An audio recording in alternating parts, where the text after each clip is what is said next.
What's up, guys? We are back for another episode of the Troubled Past podcast. A day late, but that's better than nothing. I mean, at least we're here, right? I just got back from San Diego visiting my daughter. Me and my son went out to California. It was a great trip. Usually we don't get to see her as much as we'd like, and we can only see her like maybe a couple days out of the trip. But this time she actually stayed with us the whole time. It was incredible. We went to Old Town, got this dope ass chain. Look at that. Got a quartz. I've always been into quartz. I don't know what it is. I'm the type of person that I'll find cool rocks and give it to you. And I always love quartz. I love the see-through crystals. I don't know why. As long as you can see through it and it's like clear, it's my favorite. My son got, I don't know what the crystal was, but it was like a brown, almost orangish crystal. And every single one that he picked up was the same. He was asking my daughter's mom, he's all, "What's this one?" And it's this. "What's this one?" "It's the same as that one." "What's this one?" "It's the same as that one." "What is this?" "It's the same as that one." So clearly that crystal was calling to him. So he got one of those, a nice pendant. And then my daughter got this really cool tree of life with all kinds of different crystals on it. And it was really beautiful. She, at first when we get there, she goes, "Can I have this Barbie thing? It's a mermaid." And I was like, "We just got here. Let's walk around first." And then everything, "Can I have this? Can I have this?" I was like, "Let's walk around first and let's look before we just buy the first thing." Because then we're going to end up spending all of our spending money and we're just stuck. So the last place we go to was a gem shop, which these people, I guess, they go to Tibet, they source everything from Tibet, and then they give the locals money. And everything is just natural. It's all legit. And that was the last shop we went to. And she finds the Tree of Life. And I was like, "You're sure that's what you want? You don't want the mermaid bracelet? You don't want the mermaid doll?" She's like, "No, I want this." So I'm glad that we waited. And she got to get that. Looking back, I probably should have got her more stuff. Now I feel bad. Oh man, should I have gotten her more stuff? I should have. I had more money. Oh, that makes me sad. I'm really bad at overthinking things. Like, if I forget to say thank you or something, it'll eat at me for like the whole day. My son cracks up. He's like, "Dad, just stop." I was all, but they said have a good day and I didn't say it back and I just walked away. Or they said thank you and I didn't say you're welcome and I just walked away. "Dad, stop." Well, no, but they probably think I'm rude. They probably hate me. I'm really bad at that. But maybe I should have bought her more stuff. That's going to eat at me. I'm going to be at the gym after this, like, should have bought her that doll. I only get to see her limited time. All I got her was a Tree of Life thing. Damn it. I'm in my head about it. But, I mean, she loved it. I should have got her more, though. I should have. Damn. I messed up, guys. I should have got her more. But she got this cool Tree of Life thing. We got to hang out with her mom and her mom's fiance. He's awesome. That dude is so cool. Like he's so cool. They just had a little baby, and now I want a baby. I have baby feet. I wanted to hold it so bad, but I knew they wouldn't let me. And her mom is just very overprotective. She'll like make her fiance wash his hands and stuff before. But I wanted to hold the baby so bad. I have baby fever so bad right now. I want one. I want a little baby. I missed out on my daughter. I didn't get to experience her being a baby. I didn't meet her until her 4th birthday. It was a wild story. Me and her mom broke up. She went, and I don't really know if I should get fully into it. But she hit me up. She told me she was pregnant. I was like, all right, I'm not 100% sure it's mine. I just want a DNA test. And then that made us just, it just went bad. And then I didn't hear from her for a long time. I thought she changed her number. I saw her one day on YouTube, and I'd left a comment, and I was just like, I just left my number. And then I got a text. We started talking. Eventually, our daughter was like, I don't have a dad. So she finally just was like, all right, you do have a dad. This is him. We got to talk, and it was just instant. Like, it was right away. That bond was just, it was great. And then she got to talk to her brother, and we've just been slowly building the relationship. She turned 5, and we were there for that. Sorry, I keep thinking like I want to give more info than I should, so I catch myself before I say something I shouldn't.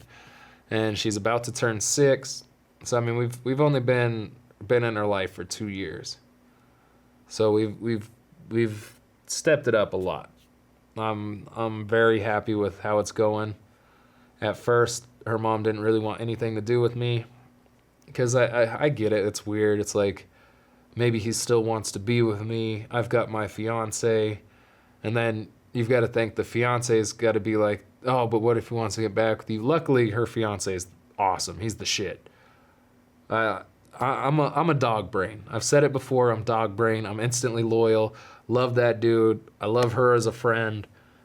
Like, I wish we could be closer, just like friends, all of us. But I mean, we'll get there. I love their style.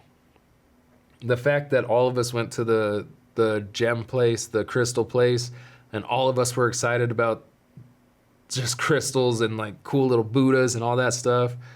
Like, they're good people. I really enjoy them. So we got to spend time with them. We got to spend time with my daughter, and it was just a great trip. We got to swim with seals. Little baby seals were all over the place.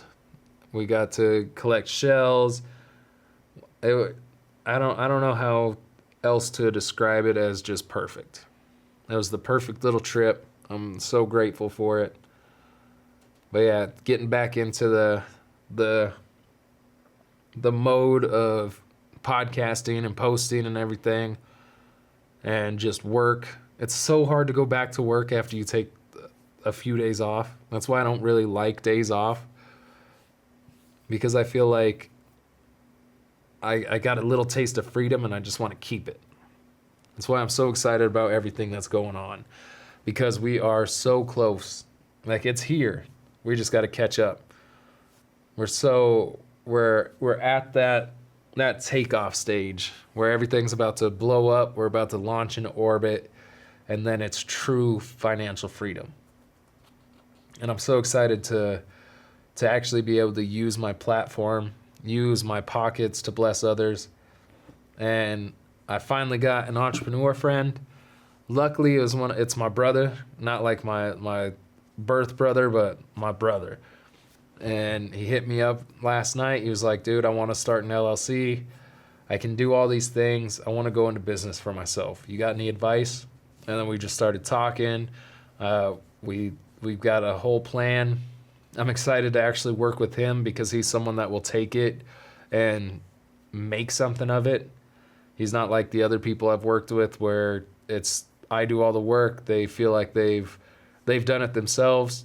They decide that I'm not needed anymore, or they decide that I'm an employee or some shit. I don't really understand their way of thinking. And then I just watch everything I worked for just crumple in months. Everything that I built just get destroyed. And I know for a fact that won't happen with him. This dude will take everything and he will just bust his ass and he will make something huge. It's going to be so big so quick, because he's the type that will actually do something.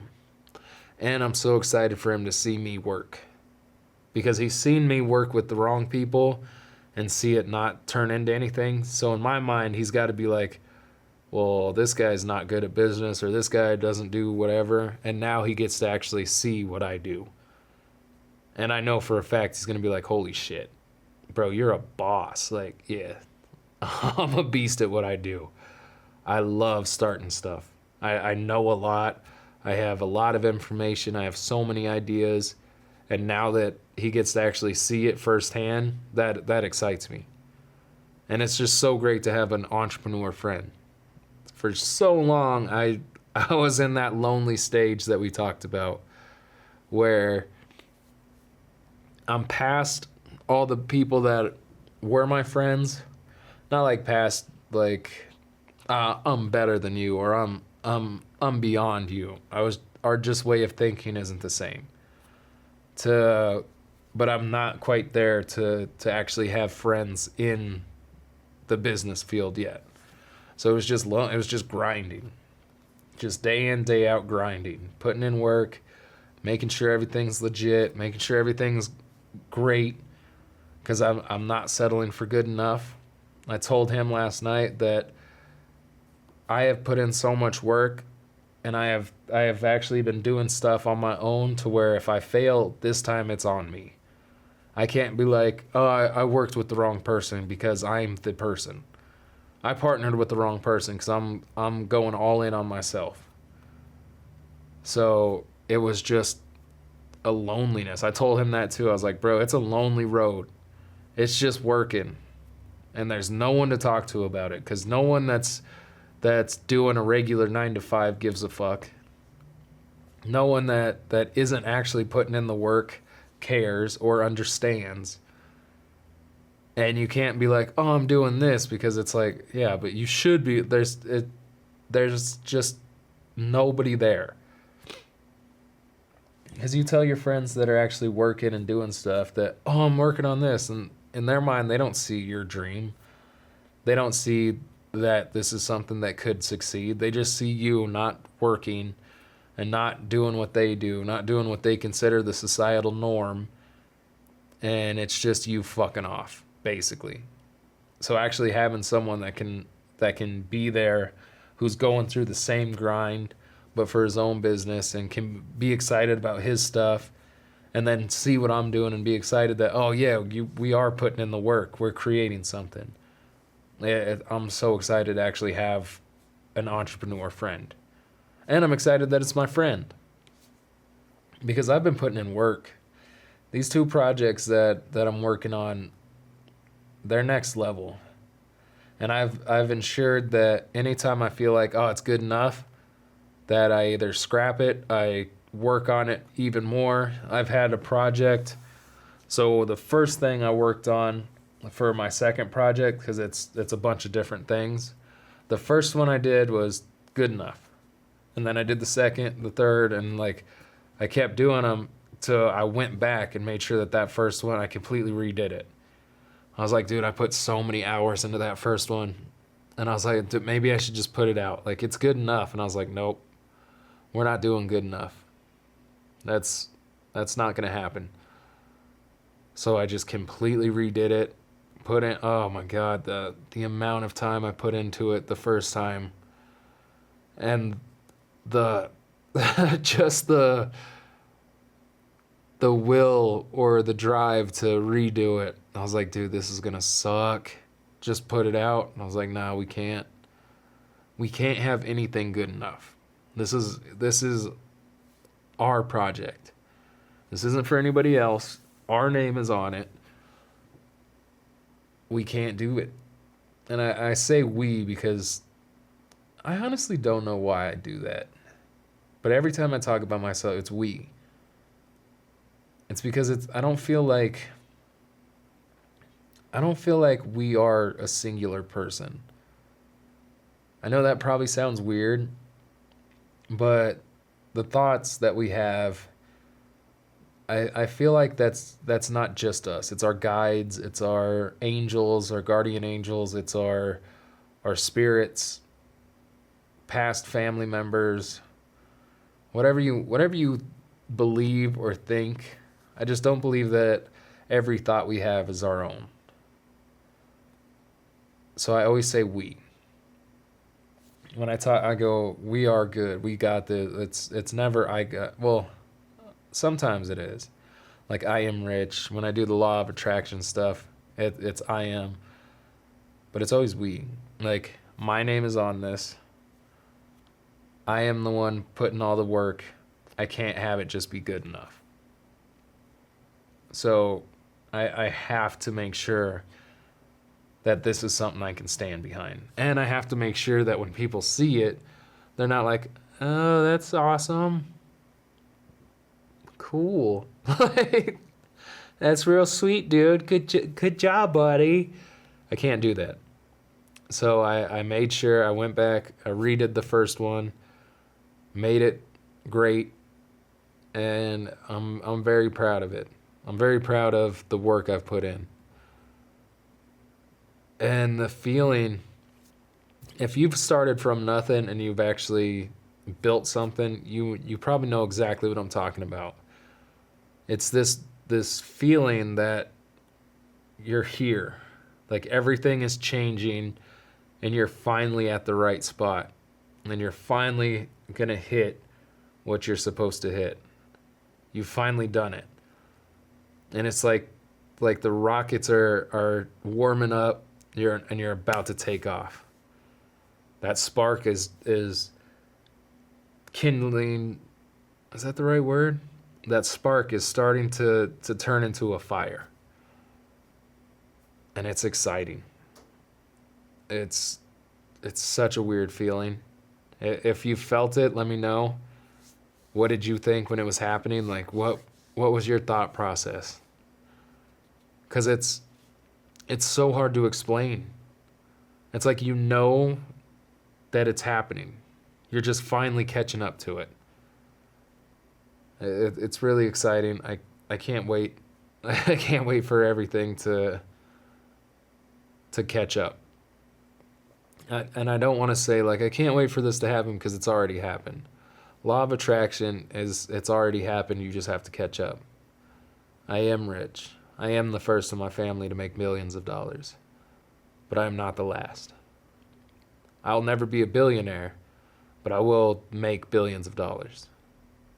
1,000%. I just won't hoard that cash. I'm going to use it to make the world a better place.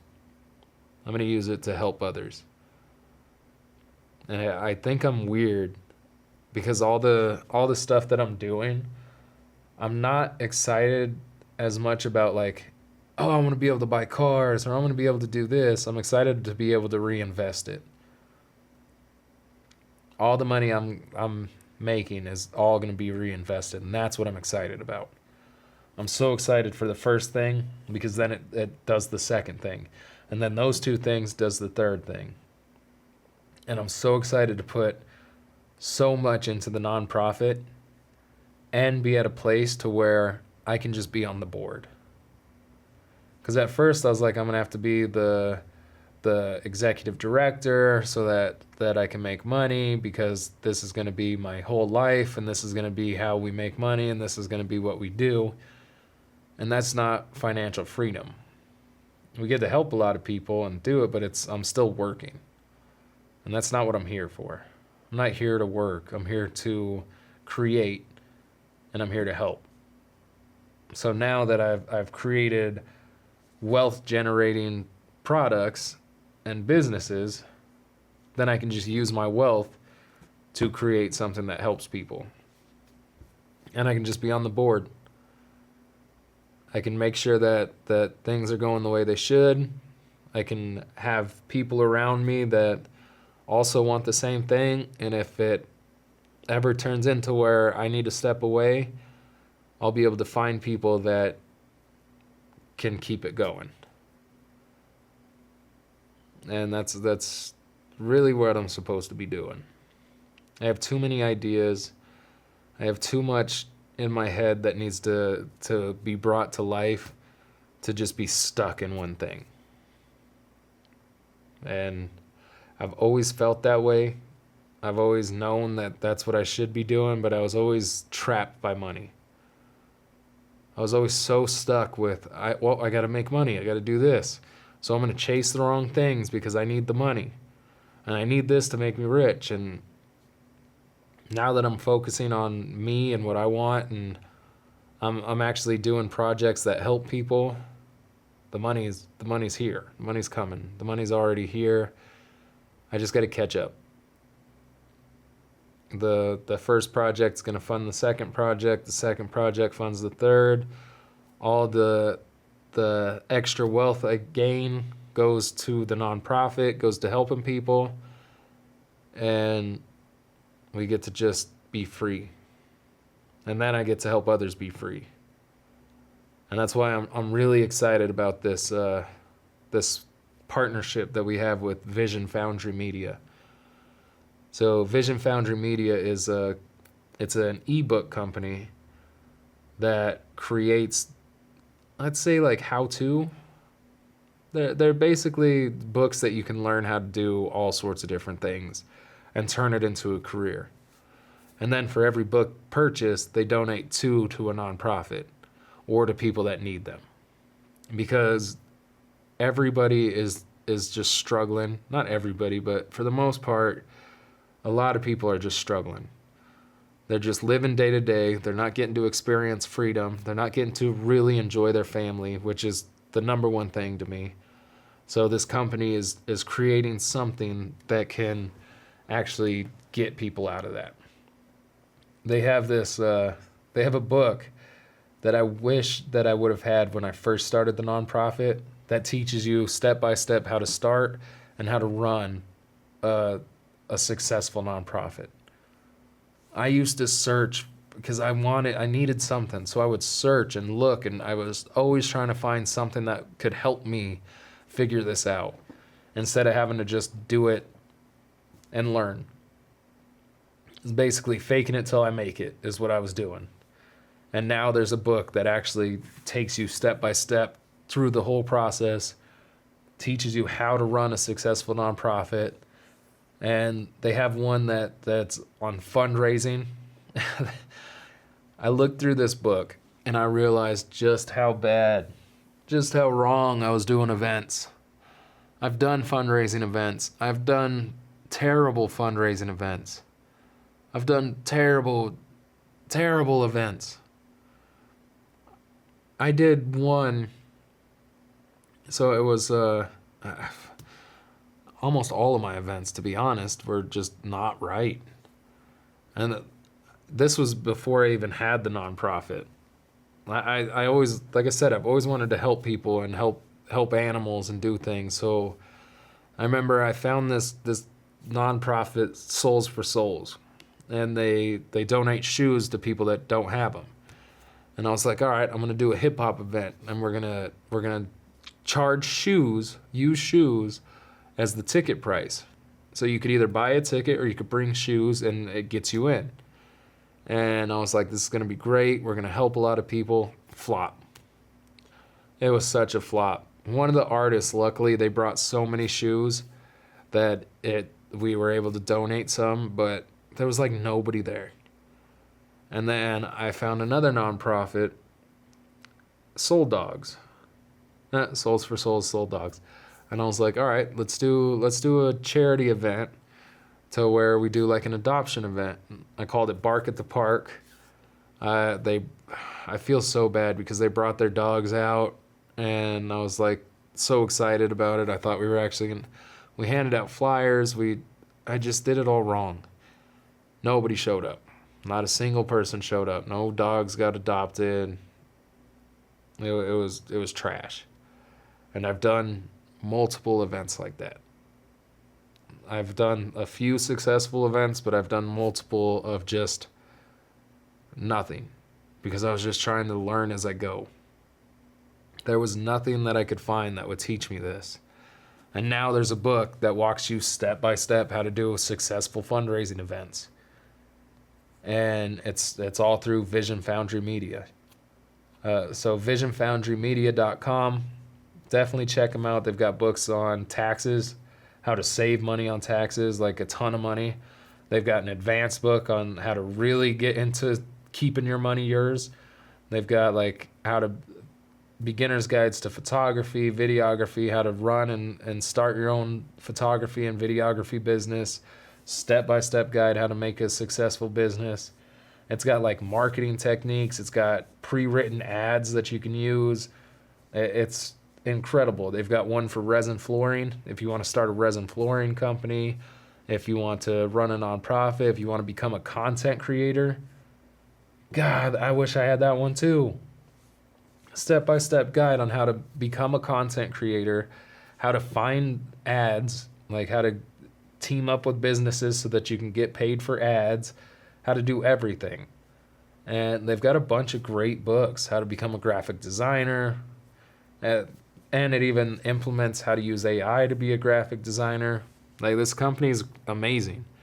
I'm so excited to actually work with them. They're going to donate a bunch of books for the nonprofit so that we can take students, figure out what their passion is. We'll actually have step-by-step guides, like books that we can run through them. We can give to the kids. We can give to adults. And they can actually start a successful business. So definitely check them out, visionfoundrymedia.com. That wasn't even the ad read. I'm just excited about that partnership. So let's jump into the ad read. Are you ready to turn knowledge into income? At Vision Foundry Media, they create step-by-step ebooks that teach you real-world skills, not theory.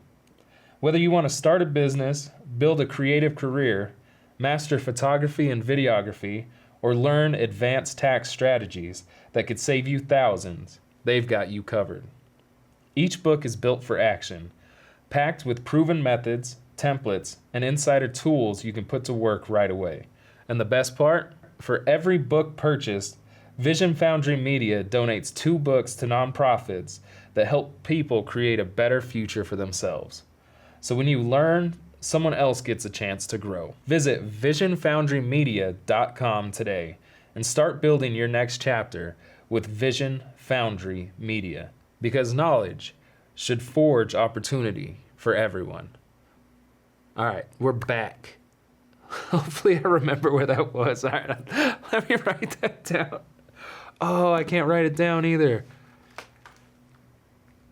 I'm going to laugh so hard. I might forget to put the ad right there. 29 minutes. We're going to try. So if I forget and I'm just...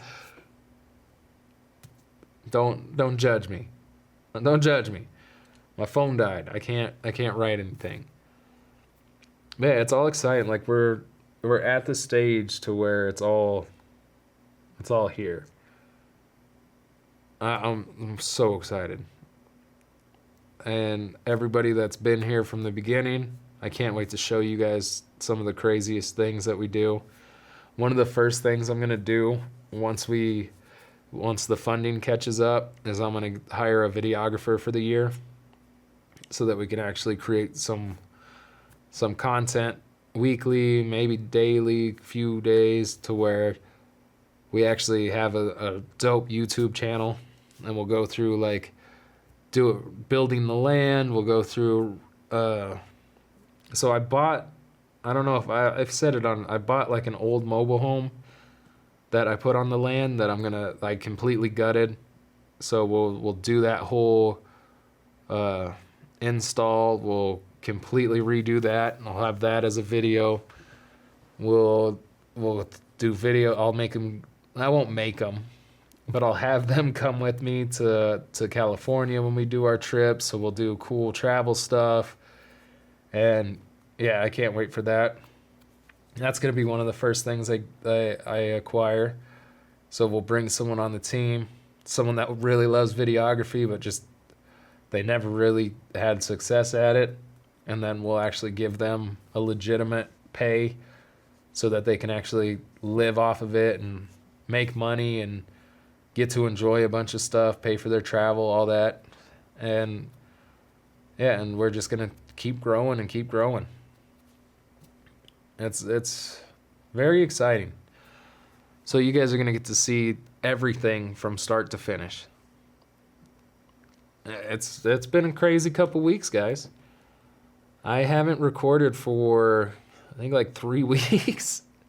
I came in one day, I recorded a bunch of stuff. So a lot of new stuff has happened since the last podcast. I think the last time I recorded was Yeah, the last time I recorded was the day that Charlie Kirk died. So however long ago that was the last day that I created anything. So I have been hard at work ever since then. Getting stuff ready to launch, getting businesses going. Like I said, I got my buddy who's going to start his business. That's going to be great. Just went to San Diego. It's been a fun time. There's a lot going on. And I'm really excited for everybody to be here for it. Honestly, I lost my train of thought a while ago, so I might have been rambling on. I think I'm getting sick. I'm pretty sure I am. My head is like thumping. My nose is getting all stuffy. In my head, I'm like, should I go to the gym? No, you're getting sick. You shouldn't go to the gym, but I'm going to go to the gym, not be a little bitch about it. Gotta quiet that bitch voice. Who knows? Maybe a hot tub will help. Oh, I can't wait to hit the hot tub. So I'm going to do that. Try to feel a little bit better. I had to take 2 or 3 weeks off from the gym because I keep pulling something in my arm. Right here. I don't know what it is. But I went to my brother who, he was really into fitness. But then he just kept getting hurt. And I was like, does this ever happen? He's like, yeah, you got to take a break. And I was like, I didn't want you to tell me that. I was hoping you'd be like, no, yeah, it happens. It's cool. Just work through it.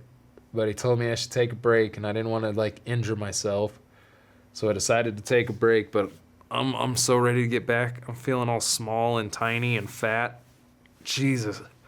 I got so fat during the trip. All we did was eat garbage. Usually I don't eat all day and then I do one meal. I was eating from the time I woke up to the time we went to bed. I was drinking gallons of coffee every day full of creamer. And I don't know what it is about creamer, but that goes straight to my stomach. I don't know if it's all the bullshit chemicals that are in it or what, but it goes straight to my stomach. It's crazy because I'll balloon up. I'll stop drinking creamer for a week and then I just go back down. And my mom, she does creamer every day and she is way too big for how much she eats. And I tell her all the time it's the creamer.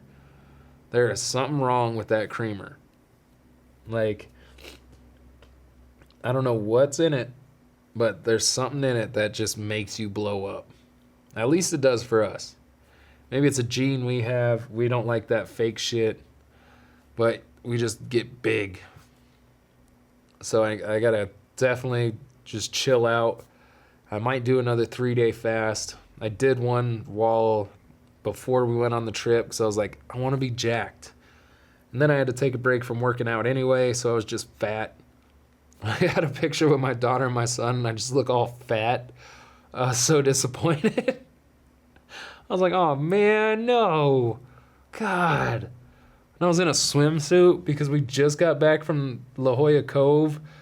We were swimming with the seals, and I'm in my swimsuit, walking around, and oh, my God, I looked all frumpy. I was not happy with that picture at all. It haunts me. It haunts me, guys. It haunts me. Oh, I peeked. I didn't mean to peek. Sorry if that was loud. But yeah, so I got to get back in the gym. I got to get after it. I got to get my discipline back. God, it's so hard to get back into something after you take a break. Even like I said with work, same with the gym. You take a week off and it's like, oh, I don't want to go back. And then you get back and you're like, oh yeah, I love this. Why did I wait so long to come back? I don't know what it is. Getting started is the hardest.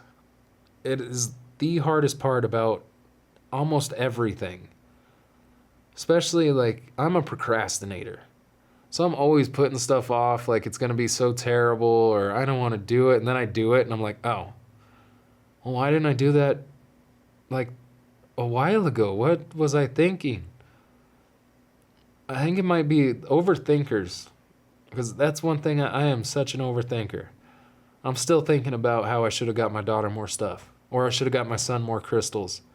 Because he was asking too, and I was like, nah, man. But I think overthinkers, like, we procrastinate, we overthink it, and then we get after it. And it's nothing. That's like Layla Hormozi. What a weird way to say that. Layla Hormozi. She said to Alex that fear is like a 3-foot ocean. Something like that. This might not be a direct quote, but fear is like a 3-foot ocean. You look out and it looks so vast and deep and scary, and then you step in and it's only 3 foot deep, and you're like, oh, I could have walked across this so long ago. We just build these things up in our head like they're going to be these terrible things, and then we actually get after it, and it's like, oh, this wasn't as bad as I had made it out to be. Why did I take so long to do this? Yeah, I don't know what it is, but getting started, I'm like, I feel like a little pain in my arm. Maybe I'll take another day off. Oh, I feel a little sick. Maybe I shouldn't go. It's like, bro, just go to the fucking gym. Stop being a bitch. Go sit in a hot tub. Do the damn cardio. God, that bitch voice is so loud sometimes. It's so hard. I'm always battling it. I've been having such a hard... I don't know what it is, but I've been having such a hard time waking up early. I wake up and I'm just so tired. I could also be running my body ragged. That's also a possibility. Maybe I'm not being a bitch. My body's just like, dude, what are we doing? It makes me wonder, like, all those people that are like, I wake up 4 a.m., I do this and that, like... I stay up for I can't stay up for 24 hours unless like a drug or something is involved. I don't, maybe I just haven't been put in the right positions, but you hear about them like, nah, one time I stayed up 48 hours working, and I'm like, so either you weren't working to the best of your ability or you were on something. It doesn't make sense. Like, how? How is it possible? Maybe I'm just built different. No, I don't think so, because I work my ass off. But once I get tired, I'm useless. My brain shuts down, and I'm like, just like fighting it, just doing stupid, useless things to stay awake. Maybe I just haven't been put in the right position to where my brain has to keep firing and keep working and doing things. We'll have to see. Hopefully I get put in those, but I'd love to do it. I always say that sleep is a waste of time. People are like, I have insomnia, I can't sleep. And I'm like, damn, you're so lucky. I wish I was like able to keep going and not sleep. The amount I would do if I didn't have to sleep, but my body just shuts down. I get a little tired and I'm like, well, this is it. I'm sheepy now, sheepy baby. And I don't know. I feel like people are on Adderall. There's probably a lot of people on Adderall that don't talk about it. I just stay up 24 hours and work. Yeah, because you're on fucking Adderall. I mean, what? It's gotta be. Or, I don't know, or maybe I'm a bitch. I hope it's Adderall and I'm not just a bitch. But I could just be a bitch. I really hope not, but who knows? I very well could be. But I feel like, I don't know. Maybe I just haven't been put in that position. I need to get put in that position to where it's like, no, we got to do this. We got to do it. I guess if you're working, it'd be a lot easier. Like if you're in crunch mode, you're in the office, and you got like, we got to do this, we got to do this, we got to do this, and your brain's just firing. Maybe you don't need it. Maybe I just haven't put myself in that position yet. Ooh, for some reason, I want that so bad. I can't wait to be in crunch time. Like, we got to do this. We'll get there. We're already there. It's just got to catch up. I don't know. I've been blabbering for a while. My head hurts. I am super stuffy. Sorry that this one was short. I actually recorded one before this that was even shorter and way shittier. And I was like, well, maybe I'll just put that out and I'll use this for next week, but I couldn't do it. I was like, I at least have to make this somewhat entertaining, and I'll just come back next week for next week's episode. But I tried. I really did. Hopefully this was good. Sorry it's so short. Sorry if I babbled. My brain is not firing right now. I don't know what it is. I feel like I might be getting sick, but I'm not going to let that take over. So we're going to call this one early. I appreciate y'all. I'm glad to be back. Y'all like my chain? Isn't that sick, bro? Look at that shit. Oh, I should have got more crystals. I can't wait to get more crystals. But yeah. Wait, I got to say this one. I was a little scared to wear this. And I was like, dude, what about what people will think about me? And I was like, wait. If the type of girl you want is the type that's going to be like, I love that crystal chain. So I was like, fuck it, I'm wearing it. Someone asked me if it gives me powers. I was like, dude, Mjolnir and quartz? Of course it gives me powers. Duh. But yeah. All right, guys. Let's call it. My brain is fried and my head hurts. But I love y'all. Thank you for watching. I'm happy to be back. I'll figure out. We're going to make this podcast something great. We'll figure it out. I got some ideas. I kind of want to do comedy. So much I want to do. But we'll figure it out. I appreciate y'all for rocking with me. I love y'all. I will see you on the next one. Follow Troubled Past Podcast on all socials. Comment, like, share, do all the stuff. Help us blow this up. I'm going to take you guys all with me. I love y'all. I'll see you on the next one.